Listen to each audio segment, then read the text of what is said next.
Iti may kanam nga aldaw ti impeachment trial conduct ni Vice President Sara Duterte. Impetteng ti House Prosecution Panel ti Bileg ti Impeachment Court amang ibilin iti pannakaiparang dagiti ebidensya tapno masakimat kabayatan ti trial. May sapon ti prosecution ti bank records ken transactions ti Vice Presidente. Ada detalye ni Brigitte Marcasi-Pangosfian.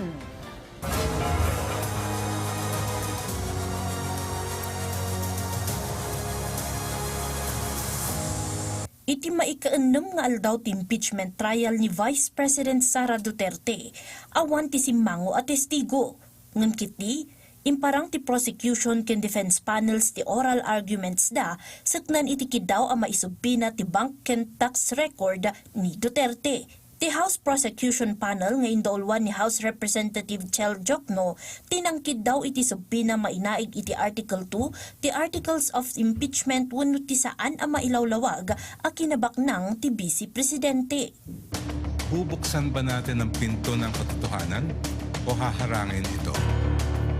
Ang hiling ng prosecution ay mailabas ang buong katotohanan so that this court may know the truth, the whole truth, and nothing but the truth, and make its decisions based on that. That is why we have requested the issuance of subpoena to Sestecom for the bank records, tax records, and Anti-Money Laundering Council reports relating to Vice President Sara Duterte and her husband, Attorney Max Carter. Sa pamamagitan nito, may lalahad ang buong katotohanan tungkol sa mga alegasyon sa Article 2 ng Articles of Impeachment. Una, na pinayaman ni Vice Presidente ang kanyang sarili ng labis-labis sa kanyang legal na sahod at lehitimong kita bilang isang lingkod bayan. Pangalawa, na meron siyang mga ari-arihang hindi dineklara sa kanyang Statement of Assets, Liabilities, and Net Worth. At pangatlo, na habang siya ay nanunungkulan bilang Vice Presidente, nakibahagi siya sa negosyo, directly or indirectly, kahit ipinagbabawal ito ng ating konstitusyon. Sigun ken Jokno, ti bileg ti impeachment court ket direkta nga agtataod iti konstitusyon, isu nga awan ti linteg wenno pagalagadan a mabalin amang laped iti impeachment court iti pannakaala ken pannakatiniting kadagiti ebidensya a napateg iti hearing. Tanging ang hukumang ito lamang ang may kapangyarihang magpasya kung ang mga pinakamataas na pinuno ng ating bansa ay karapat-dapat pa rin manungkulan. Because this power comes directly from the Constitution, no one, no person, no law, no administrative rule can limit or supersede it. I repeat, nothing and no one can handcuff this court's power to try and decide this impeachment case. Iti matsaritaan no kasano kapateg ti bank records ken transactions ni Sara Duterte sakbay ang nagtugaw kas Vice Presidente. The prosecution respectfully but vehemently disagrees. Ayon sa report ng Anti-Money Laundering Council na sinumite sa Committee on Justice ng House of Representatives, the financial activity of Vice President Sara C. Duterte increased significantly starting 2007 when transaction values surged to 208.15 million pesos.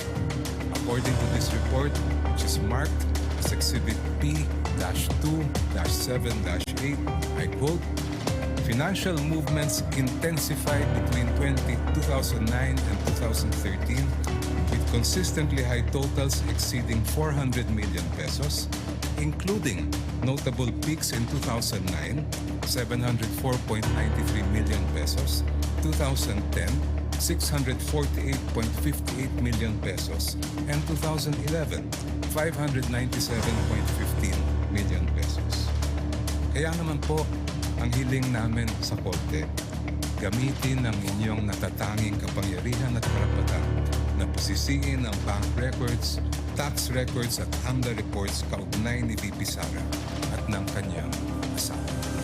Kabayatan ti hearing, nagdesisyon dagiti senator judges nga agkokos, sigun met ken Luistro, may naig iti pannakaisanod dagiti witness. Nais ko lamang pong ipaalala sa ating mga kababayan, this is a constitutional process. This is of paramount of importance, and therefore, providing the reasons for the withdrawal of these witnesses need to be communicated as well to the viewing public, Your Honor. Kailangan pong maintindihan ng ating mga kababayan ang naging hakbang ng prosekusyon kung bakit wini-withdraw ang mga pangalan ng ibang testigo para sa Artikulo 4, and that is the threat. That is for the record only, Your Honor. Naituding nga desisyonan ti impeachment court inton Lunes, July 20, tikid daw ti prosecution ang mangirwar iti subpina para iti tax records, bank records, ken dagiti records manipod iti Anti-Money Laundering Council ni Vice President Sara Duterte sigun ken Impeachment Court Presiding Officer Francis Escudero. Brigitte Marcasi-Pangosfian para iti Pagilian.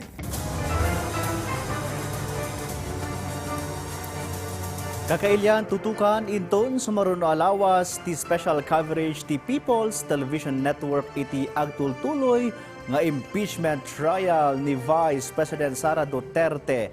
Posibleng agkokos manen dagiti Senator Judge tapno pagdesisyonan tikid daw ti prosekusyon ang maiparang ti bank ken tax record ti opisyal.